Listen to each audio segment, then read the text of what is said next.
ಮತ್ತೊಮ್ಮೆ ನಮ್ಮ ಟಿವಿ ಅರ್ಪಿಸುವ ನಮ್ಮ ಸವಿರುಚಿ ಕಾರ್ಯಕ್ರಮಕ್ಕೆ ತಮಗೆಲ್ಲರಿಗೂ ಪ್ರೀತಿಯ ಸ್ವಾಗತ. ಇದು ಅಡುಗೆ ಮನೆ ನಮ್ಮದು, ಹೊಸ ರುಚಿ ನಿಮ್ಮದು. ಸೊ ಈಗ ಇನ್ನೊಂದು ಸೈಡ್ ಡಿಶ್ ಥರ ಮಾಡ್ತೀನಿ ಅಂತ ಹೇಳಿದರು, ಅದು ಕೂಡ ಏನು ಕೋಸಂಬರಿ. ಸೊ ಕೋಸಂಬರಿ ಎಲ್ಲ ಅಂತೂ ಸೂಪರ್. ಒಂದು ಎಲೆಯಲ್ಲಿ ಹಾಗೆ ಬಡಿಸ್ತಾ ಇರುವಾಗ ಕೋಸಂಬರಿ ಫಸ್ಟಿಗೆ ಉಪ್ಪಾದ ನಂತರ ಕೋಸಂಬರಿ ಬೀಳುವಂಥದ್ದು. ಸೊ ಅದನ್ನು ಈಗ ನಮಗೆ ಹೇಳ್ಕೊಡ್ತಾರೆ, ಬನ್ನಿ ನೋಡೋಣ. ಸೊ ಕೋಸಂಬರಿ ಅಂತ ಹೇಳಿದ್ರಿ, ಹೌದು. ಇದು ಏನು ಸ್ಪೆಷಲ್ ಕೋಸಂಬರಿ? ಇದು ಸ್ಪೆಷಲ್ ಅಂದರೆ ನಾವು ನಾರ್ಮಲ್ ಆಗಿ ಸೌತೆಕಾಯಿ, ಹೆಸರುಬೇಳೆ ಕೋಸಂಬರಿ ಮಾಡ್ತೀವಿ, ಕ್ಯಾರೆಟ್ ಹಾಕಿ ಮಾಡ್ತೀವಿ. ಇದು ಮೂಲಂಗಿ ಮ್ಯಾಮ್. ಮೂಲಂಗಿ ಮೂಲಂಗಿ ಅಂದ್ರೆ ಯಾರಿಗೂ ಇಷ್ಟ ಆಗಲ್ಲ. ಸೊ ಹಸಿ ಮೂಲಂಗಿ ಮೂಲಂಗಿ ಅಂದ್ರೆ ಮೂಗು ಮುರಿತಾರೆ ಅಲ್ವಾ? ಈ ಒಂದು ಸೈಡ್ ಡಿಶ್ ಈ ಕೋಸಂಬರಿ ತರ ಮಾಡಿಕೊಟ್ರೆ ಎಲ್ಲರಿಗೂ ಅದು ಇಷ್ಟ ಆಗುತ್ತೆ. ಓಕೆ, ಇದು ನಮ್ಮ ಶಿವಮೊಗ್ಗ ಕಡೆ. ಶಿವಮೊಗ್ಗ ಡಿಶ್ ನಿಮ್ದು, ನಿಮ್ಮ ಊರದೆಲ್ಲ ನೆನಪಾಗುತ್ತೆ ಈಗ. ಮಾಡಿ ನೋಡಿ, ಮಿಕ್ಸ್ ಮಾಡ್ಕೊಳ್ಳೋಣ. ಒಗ್ಗರಣೆಗೆ ಒಂದು ಇದು ಇಟ್ಬಿಡಿ. ಒಗ್ಗರಣೆ ಹಾಕೊಳ್ಬೇಕಾ? ಫಸ್ಟ್ ಲಾಸ್ಟಿಗೆ ಒಗ್ಗರಣೆ ಮಾಡಬೇಕು. ಲಾಸ್ಟಿಗೆ. ಓಕೆ, ಒಗ್ಗರಣೆಗೆ ರೆಡಿ ಇಟ್ಕೊಂಡು. ರೆಡಿ. ಇದು ಕಡಲೆಬೇಳೆನಾ? ಕಡಲೆಬೇಳೆ, ನೆನೆಸಿರೋ ಕಡಲೆಬೇಳೆ. ಹೆಸರು ಬೇಳೆ ಹೆಚ್ಚಾಗಿ ಹಾಕ್ತಾರೆ. ಇದಕ್ಕೆ ಕಡಲೆಬೇಳೆನೇ ಸೂಟ್ ಆಗುತ್ತೆ. ಕಡಲೆಬೇಳೆ ಸೂಟ್ ಆಗುತ್ತೆ. ತೆಂಗಿನಕಾಯಿ, ಕಾಯಿ ತುರಿ ಸ್ವಲ್ಪ ಜಾಸ್ತಿನೇ ಹಾಕಿದ್ರೆ ಚೆನ್ನಾಗಿ. ಮೇನ್ ಬಂದು ಮೂಲಂಗಿ. ಮೂಲಂಗಿ ಹಾಗೆ ತುರಿದು ಮಾತ್ರ ಇಟ್ಟಿದ್ದೀರಾ, ಅದಕ್ಕೆ ಉಪ್ಪು ಹಾಕಿ ಅದ್ರ ನೀರೆಲ್ಲ ಏನು ತೆಗೆದಿದ್ದೀರಾ? ಖಾಲಿ ತುರಿದಿರೋದಷ್ಟೇ, ಕ್ಲೀನ್ ಮಾಡಿ ತುರಿದಿಟ್ಟಿದ್ದೀನಿ. ಅದರ ಒಂದು ಅಸಿಡಿಕ್ ಫ್ಲೇವರ್ ಅದು ಹೋಗಲ್ಲ, ಹಾಗೆ ಇರುತ್ತೆ. ನಾವು ರೆಡಿ ಮಾಡ್ಕೊಳ್ಳುವಾಗ ತುರಿದಿಟ್ಕೊಂಡ್ರೆ ಆಯ್ತು. ಸ್ವಲ್ಪ ಈರುಳ್ಳಿ ಇದು ಆಪ್ಷನಲ್ ಮ್ಯಾಮ್, ಬೇಕಿದ್ರೆ ಮಾತ್ರ. ಕೆಲವರು ಈರುಳ್ಳಿ ಇಷ್ಟಪಡೋರು ಹಾಕೋಬಹುದು. ಈಗ ನೀವು ಮೂಲಂಗಿ ಹಾಕ್ತಾ ಇದ್ದೀರಲ್ಲ, ಅದ್ರ ಜೊತೆಗೆ ಹಾಕಿ ಮೇಡಮ್. ಅದ್ರ ಜೊತೆಗೆ ಈ ತೆಂಗಿನ ಇದು ಸೌತೆಕಾಯಿನೂ ಹಾಕೊಳ್ಬೋದಾ? ಇಲ್ಲ, ಅಂದ್ರೆ ಇದು ಮೂಲಂಗಿ ಕೋಸಂಬರಿ ಅಂದ್ರೆ ಬರೀ ಮೂಲಂಗಿ ಮಾತ್ರ. ಕೊತ್ತಂಬರಿ ಸೊಪ್ಪು,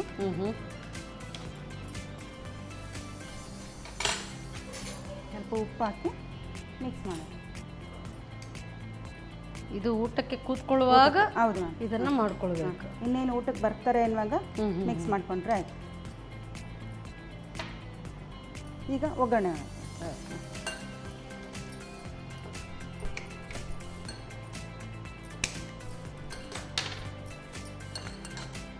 ಆಯಿಲ್ ಹಾಕೊಳ್ಳೋದ? ಕುಡಿ ಸಾಕು. ಎಷ್ಟು? ಒಂದು ಸ್ಪೂನ್ ಸಾಕಾ? ಸಾಕಾ ನೋಡಿ, ಸಾಕಾ? ಚೂರ. ಹಾಂ, ಇದಕ್ಕೆ ಒಗ್ಗರಣೆ ಮಾಡಿ ಮೇಲೆ ಸ್ವಲ್ಪ ಲೆಮನ್ ಹಾಕಬೇಕು. ಇಂಗು ಬೇಕಿದ್ದವ್ರು ಹಾಕ್ಕೋಬೋದು ಮ್ಯಾಮ್, ನಾನು ಯಾವಾಗಲೂ ಹಾಕ್ತೀನಿ. ಹಿಂಗೆ ಹಾಕೋಬೇಕು, ಮತ್ತು ಮೇಲೆ ಸ್ವಲ್ಪ ಲೆಮನ್, ಇನ್ನೂ ಸ್ವಲ್ಪ ಟೇಸ್ಟ್ ಬರುತ್ತೆ. ಟೇಸ್ಟ್ ಜಾಸ್ತಿ ಆಗುತ್ತೆ. ಹುಳಿ ಅಂಶಕ್ಕೆ ಸ್ವಲ್ಪ ನಿಂಬೆ ರಸ ಅಲ್ಲ? ಹೌದು.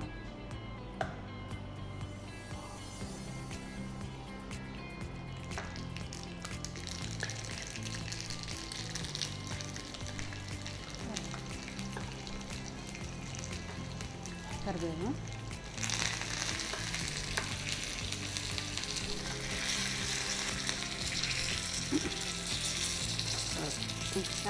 ಸಾಕಾ?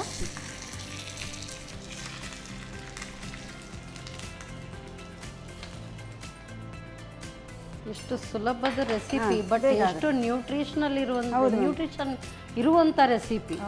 ಸೊ ನಮ್ಮಾಚೆ ಕೂಡ ಇದು ಹೆಚ್ಚಾಗಿ ಮಾಡ್ತಾರೆ. ಈ ಹೆಸರು ಬೇಳೆ ಕೋಸಂಬರಿ ತುಂಬಾ ಚೆನ್ನಾಗಿರುತ್ತೆ. ಅದನ್ನ ಬೇಕಾದ್ರೆ ಹಾಗೇ ಬೌಲಲ್ಲಿ ಹಾಕಿ ತಿಂತಾ ಇದ್ರೆ ಅಷ್ಟೂ ಚೆನ್ನಾಗಿರುತ್ತೆ. ಸೊ ಅದಕ್ಕೆ ಈ ಸೌತೆಕಾಯಿ, ಕ್ಯಾರೆಟ್ ಇದನ್ನೆಲ್ಲ ಹಾಕಬೇಕು.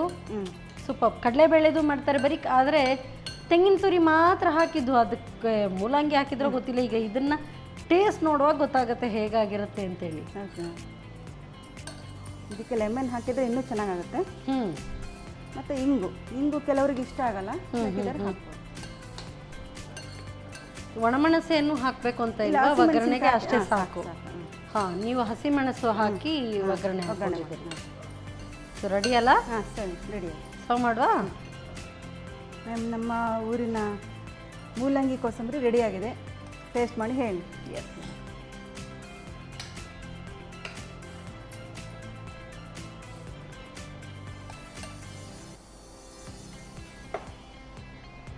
ಮಾಡಿ ಸ್ವಲ್ಪ ಹೊತ್ತು ಇಟ್ಟರು ಅದರ ನೀರು ಬಿಟ್ಕೊಳ್ಳೋಕ್ಕೆ ಶುರು ಆಗುತ್ತಲ್ಲ. ಉಪ್ಪು ಹಾಕಿದ್ಮೇಲೆ ಅಂದರೆ ಸೌತೆಕಾಯಿ ಅಷ್ಟೇನಿಲ್ಲ, ಮಾಡ್ಬೋದು. ಊಟಕ್ಕೆ ಮುಂಚೆ ಸ್ವಲ್ಪ ಒಂದು ಅರ್ಧ ಗಂಟೆ ಮುಂಚೆ ರೆಡಿ ಮಾಡ್ಕೊಂಡ್ರೆ. ಓಕೆ. ನೋಡಿ ಮ್ಯಾಮ್ ಟೇಸ್ಟ್ ಹೇಗಿದೆ ಅಂತ ನೋಡಿ ಹೇಳಿ. Thank you so much. ಹಸಿ ತರಕಾರಿ ತಿನ್ನಿ ಅಂತ ಹೇಳಿದರೆ ಹೆಚ್ಚಾಗಿ ಯಾರೂ ಇಷ್ಟಪಡೋದಿಲ್ಲ. ಸ್ಯಾಲಡ್ಸಲ್ಲಿ ಮಾಡಿಕೊಡ್ಬೇಕು ಅಂತ ಹೇಳಿದರೆ ಅದನ್ನೆಲ್ಲ ಕಟ್ ಮಾಡಿ ಎಲ್ಲ ಮಾಡಿ ಡೆಕೋರೇಟ್ ಮಾಡಿದ್ರು ಕೂಡ ಅದರಲ್ಲಿ ಕೆಲವೊಂದನ್ನು ಮಾತ್ರ ಹೆಕ್ಕಿ ತಿಂತಾರೆ. ಈ ಥರ ಮಾಡಿಕೊಟ್ರೆ ತಿನ್ನಲೇಬೇಕು. ಹೇಗೆ ತಯಾರಿಸೋದು ಮತ್ತೊಮ್ಮೆ ನೋಡಿ. ಮೂಲಂಗಿ ಕೋಸಂಬರಿ ತಯಾರಿಸುವ ವಿಧಾನ. ಮೊದಲಿಗೆ ನೆನೆಸಿದ ಕಡಲೆಬೇಳೆಗೆ ತೆಂಗಿನ ತುರಿ, ಮೂಲಂಗಿ ತುರಿ, ಹೆಚ್ಚಿದ ಈರುಳ್ಳಿ, ಕೊತ್ತಂಬರಿ ಸೊಪ್ಪು, ರುಚಿಗೆ ತಕ್ಕಷ್ಟು ಉಪ್ಪು ಹಾಕಿ ಚೆನ್ನಾಗಿ ಕಲಸಿಕೊಳ್ಳಿ. ಕೊನೆಯಲ್ಲಿ ಸ್ವಲ್ಪ ಎಣ್ಣೆ ಬಿಸಿ ಮಾಡಿಕೊಂಡು ಸಾಸಿವೆ, ಕರಿಬೇವು ಹಾಕಿ ಒಗ್ಗರಣೆ ಮಾಡಿಕೊಂಡರೆ ಮೂಲಂಗಿ ಕೋಸಂಬರಿ ಸವಿಯಲು ಬಲು ಸ್ವಾದಿಷ್ಟ. ಬೇಕಿದ್ದಲ್ಲಿ ನಿಂಬೆ ರಸ ಉದುರಿಸಿ ಸರ್ವ್ ಮಾಡಿ. Yes madam. ಸೊ ಎರಡು ಕೂಡ ರೆಸಿಪಿ. ಒಂದು ಆಕ್ಚುಲಿ ಹಾಗೆ ತಿನ್ನೋದಕ್ಕೂ ಬೆಳಗ್ಗೆ ಹೊತ್ತಿಗೂ ಚೆನ್ನ, ಮಧ್ಯಾಹ್ನದ ಹೊತ್ತಿಗೂ ಕೂಡ ಊಟಕ್ಕೆ ಚೆನ್ನಾಗಿರುತ್ತೆ. ಈಗೆಲ್ಲ ಅದೊಂದು ಡಯಟ್ ಮಾಡೋರ್ದೊಂದು ಟ್ರೆಂಡ್ ಇದೆ. ಸೊ ಫುಲ್ ಸ್ಯಾಲಡ್ ತಿನ್ನಿ ಅಂತ. ಸೊ ಫಾರಿನ್ದೆಲ್ಲ ಅದು ಮೇನೀಸ್ ಎಲ್ಲ ಹಾಕಿ ಮಾಡುವಂಥ ಸ್ಯಾಲಡ್ ತಿನ್ನೋ ಬದಲು ನಮ್ಮ ದೇಸಿ ಸ್ಯಾಲಡ್ ಇದನ್ನು ಕೂಡ ತಿನ್ಬೋದು ಅಲ್ವಾ? ಟೇಸ್ಟ್ ನೋಡುವ. ಫಸ್ಟ್ ಇದನ್ನೇ ನೋಡೋಣ. ತಗೊಳ್ಳಿ ಮೇಡಮ್. ನೀವು ನೋಡಿ ಫಸ್ಟ್.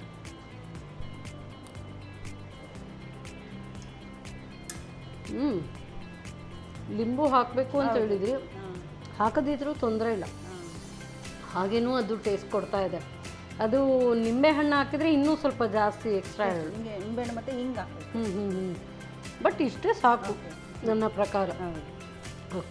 ತುಂಬ ಓವರ್ ಲೋಡೆಡ್ ಫ್ಲೇವರ್ಸ್ ಇರೋದಕ್ಕಿಂತ ಅದರ ಒಂದು ಬೇಸಿಕ್ ಫ್ಲೇವರ್ ತುಂಬ ಚೆನ್ನಾಗಿದೆ. ಅಂದರೆ ಹಸಿ ಮೂಲಂಗಿ ಡೈರೆಕ್ಟಾಗಿ ಯಾರು ತಿನ್ನಕ್ಕೆ ಇಷ್ಟಪಡಲ್ಲ. ಈ ಥರ ಮಾಡಿಕೊಟ್ರೆ ಇಷ್ಟಪಡ್ತಾರೆ. ಗೊತ್ತಾಗ್ತಾ ಇಲ್ಲ ಮೂಲಂಗಿ ಹಾಕಿದ್ದೀರಿ ಅಂತ ಗೊತ್ತಾಗ್ತಾ ಇಲ್ಲ. ಇದು ಕಡಲೆಬೇಳೆ ಹಾಗೆ ತೆಂಗಿನ ತುರಿ ಅದರದ್ದೆಲ್ಲ ಮಿಕ್ಸ್ ಆಗಿ ತುಂಬ ಚೆನ್ನಾಗಿ ಫ್ಲೇವರ್ ಕೊಡ್ತಾ ಇದೆ. ಸೊ ತಿನ್ನದೇ ಇರುವವರು ಕೂಡ ತಿನ್ನಬೇಕು. ಇದು ತಗೊಳ್ಳಿ, ನೀವು ತಗೊಳ್ಳಿ. ಸೊ ಎಷ್ಟು ತೆಳುವಾಗಿ ತಟ್ಟಿದ್ದೀರಿ. ಸೊ ಗೊತ್ತಿಲ್ಲ ನನಗೆ ಇಷ್ಟು. ಟೊಮೆಟೊ ಚಟ್ನಿ. ಇದು ಈಗ ಯಾವ ಚಟ್ನಿ? ಏನು ಟೊಮೆಟೊ ಚಟ್ನಿ ಮ್ಯಾಮ್. ಇದು ತೆಂಗಿನಕಾಯಿ ಚಟ್ನಿನೂ ಮಾಡ್ಬೋದು. ಇದಕ್ಕೆ ಟೊಮೆಟೊ ಚಟ್ನಿನೇ ಕಾಂಬಿನೇಷನ್. ಖಾಲಿ ಇಷ್ಟನ್ನೇ ತಿನ್ಬೋದು ಬಹುಶಃ. ತಿನ್ಬೋದು. ಬೇಕಿದ್ರೆ ಮಾತ್ರ ಚಟ್ನಿ. ಅಂದರೆ ಟೊಮೆಟೊ ಚಟ್ನಿ ಚೆನ್ನಾಗಿದೆ. ಟೊಮೆಟೊ ಚಟ್ನಿ ಮಾತ್ರನಾ ಅಥವಾ ಕಾಯಿ ಚಟ್ನಿ? ಕಾಯಿ ಚಟ್ನಿನೂ ಮಾಡ್ಬೋದು. ಕಾಯಿ ಚಟ್ನಿನೂ ಆಗುತ್ತೆ. ಬಟ್ ಇಷ್ಟನ್ನು ಖಾಲಿ ಬಿಸಿ ಬಿಸಿ ಇರುವಾಗ ಇಷ್ಟನ್ನೇ ಮಾತ್ರ ಕೂಡ ತಿನ್ನೋದಕ್ಕೆ ಚೆನ್ನಾಗಿದೆ. ಬಟ್ ಟೊಮ್ಯಾಟೊ ಚಟ್ನಿ ಅದ್ರ ಜೊತೆಗೆ ಒಳ್ಳೆ ಫ್ಲೇವರ್ ಕೊಡ್ತಾ ಇದೆ. ಆಸಮ್. ತುಂಬ ಚೆನ್ನಾಗಿದೆ. ಲೈಟ್ ಹೆಲ್ದಿ ರೆಸಿಪೀಸ್ ತುಂಬ ಚೆನ್ನಾಗಿ ಹೇಳ್ಕೊಟ್ರಿ. ಹೇಗೆ ಅನ್ನಿಸ್ತು ನಮ್ಮ ಕಿಚನ್ಗೆ ಬಂದು? ತುಂಬ ಖುಷಿ ಆಯಿತು. ನನಗೆ ಸ್ವಲ್ಪ ನರ್ವಸ್ ಆಗ್ತೀನಿ ಅಂತ ಅಂದ್ಕೊಂಡಿದ್ದೆ, ಆಗಲಿಲ್ಲ. ಮನೆಯಲ್ಲೇ ಮಾಡಿದ್ದೀನಿ ಅನ್ನೋ ಥರ ಇತ್ತು. ಒಳ್ಳೆ ಸಪೋರ್ಟ್ ಮಾಡಿದ್ರಿ. ಎಲ್ಲರಿಗೂ ನನಗೆ ಈ ಒಂದು ಆಪರ್ಚುನಿಟಿ ಕೊಟ್ಟಿದ್ದಕ್ಕೆ ತುಂಬ ತುಂಬ ಥ್ಯಾಂಕ್ಸ್. ನಿಮಗೆ ಥ್ಯಾಂಕ್ ಯು ಹೇಳಬೇಕು. ಯಾಕೆಂದರೆ ಹೆಲ್ದಿ ರೆಸಿಪಿ ನಮಗೆ ಬಂದು ಹೇಳ್ಕೊಟ್ಟಿದ್ದೀರಿ. ನಿಮ್ಮ ಸಮಯವನ್ನು ನಮ್ಮ ಜೊತೆ ಹಂಚ್ಕೊಂಡಿದ್ದೀರಿ. Thank you so much madam. ಒಳ್ಳೆ ರೆಸಿಪಿ ಹೇಳ್ಕೊಟ್ಟಿದ್ದಕ್ಕೆ ನಿಮಗೆ. ಸೊ ಸಂತೋಷ್ ರೈಸ್ ಮಿಲ್ಸ್ ಇವರ ವತಿಯಿಂದ ಕುಚಲಕ್ಕಿ. ಸೊ ಕುಚಲಕ್ಕಿ ಮನೆಯಲ್ಲಿ ಮಗ ತಿನ್ನಲ್ಲ ಅಂತ ಹೇಳಿದ್ರಲ್ಲ, ಇದನ್ನು ತಿನ್ನಿಸಿ ನೋಡಿ, ನೆಕ್ಸ್ಟ್ ಟೈಮ್ ಇದೇ ಬೇಕು ಅಂತ ಹೇಳ್ತಾರೆ. Thank you ma'am. ಹಾಗೆಯೇ ನಾನಾ ಮಸಾಲ ಇವರ ವತಿಯಿಂದ ಕೂಡ ಕಿರುಕಾಣಿಕೆ ಡಿಫ್ರೆಂಟ್ ಮಸಾಲಾಸ್ ಇದೆ. ನಿಮ್ಮ ಅಡುಗೆ ಇನ್ನಷ್ಟು ಸುಲಭ ಆಗಬೇಕು ಅಂದರೆ ಇದನ್ನು ಬಳಸಿ ನೋಡಿ. ಕ್ವಿಕ್, ಬೇಗ ಬೇಗ ಆಗುವಂಥ ರೆಸಿಪೀಸ್ ಆಗುತ್ತೆ. Thank you ma'am. Thank you so much madam. I love salads. ಇದಂತೂ ಸೂಪರ್ಬಾಗಿ ಆಗಿದೆ. ತಿಂತಾ ಇರುವಾಗಂತೂ ಇನ್ನಷ್ಟು ತಿನ್ನಿಸ್ತಾ ಇರುತ್ತೆ. ಹೊಟ್ಟೆ ಕೂಡ ಫುಲ್ ಆಗುತ್ತೆ. ಡಯಟ್ ಮಾಡೋರಿಗೆ ಬೆಸ್ಟ್. ಇದನ್ನು ಖಂಡಿತವಾಗ್ಲೂ ಟ್ರೈ ಮಾಡಿ ನೋಡಿ. ಮತ್ತು ಮುಂದಿನ ಸಂಚಿಕೆಯಲ್ಲಿ ಇಂಥದ್ದೇ ಸೂಪರ್ ರೆಸಿಪಿಯೊಂದಿಗೆ ನಾನು ನಿಮ್ಮ ಮುಂದೆ ಬರ್ತೇನೆ. ಅಲ್ಲಿವರೆಗೂ ನಮಸ್ಕಾರ. ನಮ್ಮ ಟಿವಿ ಫೇಸ್ಬುಕ್ ಪೇಜ್ ನ ಲೈಕ್ ಮಾಡಿ, ಯೂಟ್ಯೂಬ್ ಚಾನೆಲ್ ನ ಸಬ್ಸ್ಕ್ರೈಬ್ ಮಾಡಿ. ನಮ್ಮ ಎಲ್ಲಾ ಯೂಟ್ಯೂಬ್ ವಿಡಿಯೋ ಅಪ್ಡೇಟ್ಸ್ಗೆ ಬೆಲ್ ಐಕಾನ್ ಕ್ಲಿಕ್ ಮಾಡಿ. ನಮ್ಮ ಟಿವಿ, ಕರಾವಳಿ ಕರ್ನಾಟಕದ ನಾಡಿಮಿಡಿತ.